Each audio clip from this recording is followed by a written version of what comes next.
1-866-695 Patriot. Paul, D.C., you're on the Wilkow Majority. Hello. Hi, Andrew. You put so much stuff on the table, and I disagree with it. It's hard to know where to start. But start slow and let's build. I won't offer opinion. I'll offer some facts.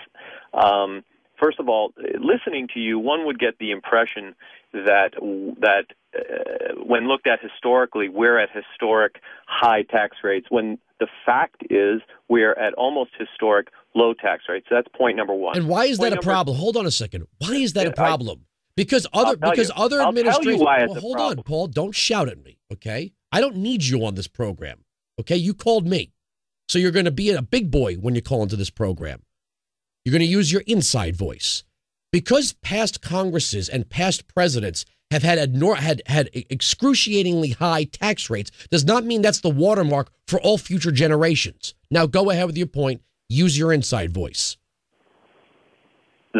Raising our current tax rates approximately 3% would still leave them far, far, far, far less than what one could call excruciating and from a historic standpoint. They used to be up 50, 60, 70%. We're talking about moving them from 36 to 39. That's a completely different situation. Point number two is that any halfway middle line objective economist that you talk to is going to say that no matter what we do to cut the spending, that we're not going to be able to cut our way to a balanced budget and get rid of the national debt. It's going to be a combination of increased taxes and spending cuts. I'm self-employed.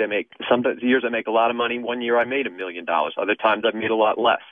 And I have no problem paying more taxes, when I'm making good money. And I know a lot of people who do make $250 or more $1,000 and would gladly pay 3% more to help. So then they should do it. Then they should do it. And I'll answer that point. You just made that point a minute ago. There's a difference between just it's sort of like pissing in the wind. It's kind of stupid. But if you're because for you just as one individual to just write an extra check, the bottom line is that's really not going to make the difference. Because you ask, well, if it's the right thing to do, why aren't you doing it? Well, here's the thing, Paul. Paul, hold on. When I give money to charity, I don't do it because other people are or are not. I do what's right regardless of what other people do.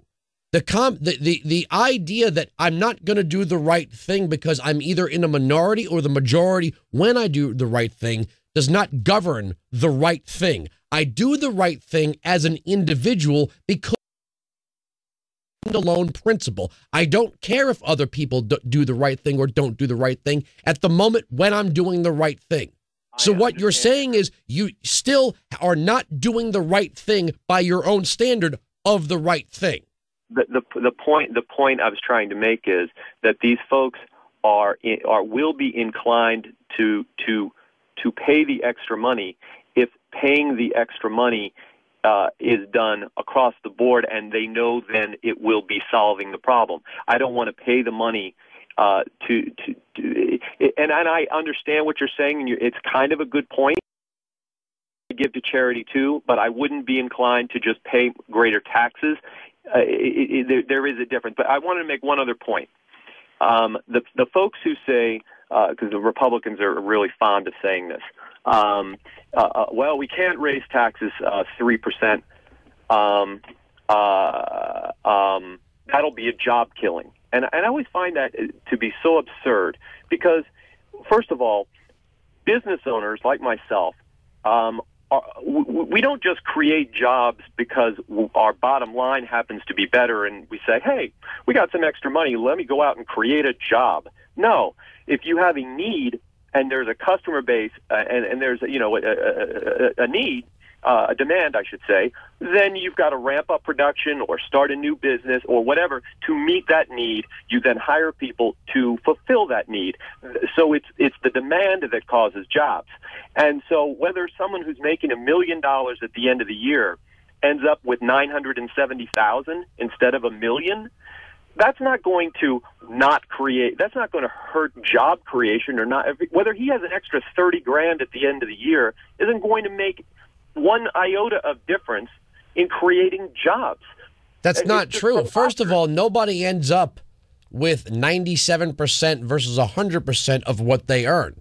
They're already paying local taxes, sales taxes, tolls, fees, fines, state taxes, and federal income taxes. We're already paying, by and large, 50 to 60% of our income in some form of tax. Taxation is not simply what the government withholds and then we hope to get back at the end of the year. And when you don't qualify for any tax break, for any program that you yourself fund, it's no wonder why people are sick and tired of hearing, well, it's just 1%. Well, it's just 2%. Well, it's just 3%. Tomorrow it'll be 5%. You hear this from people calling for local property taxes to be increased. Well, it's just 1%. Well, it was 1% last year, and it was 1% the year before that. Where's it going to end? The fact of the matter is, if you're a family of four making $250,000, again, like this liberal writer for the Philadelphia Inquirer, that's not rich. Is it millionaires, or are we calling millionaires people that make $250,000? The problem is no one in the Democratic Party is willing to distinguish a millionaire from somebody who makes between $250,000 and $1 million. And I think that that's a problem. And I actually was opposed to rolling back any of the Bush tax cuts. But if you're going to roll them back on, I wouldn't have extended any of them. But I think that if you're going to just apply it to people who make $250,000 and over, yes, it rankles me every time I hear them say taxes on millionaires and billionaires when I know that it's really affecting people who make $250,000. I think you have a point well taken there. I think that we should be honest about what it is and make the case, which is there to be made, that this country has things that we need done, and stuff costs money. I get so sick of people here, wanting the government to perform well. And we need roads, and we need this, and we need that, and people don't want to pay for it.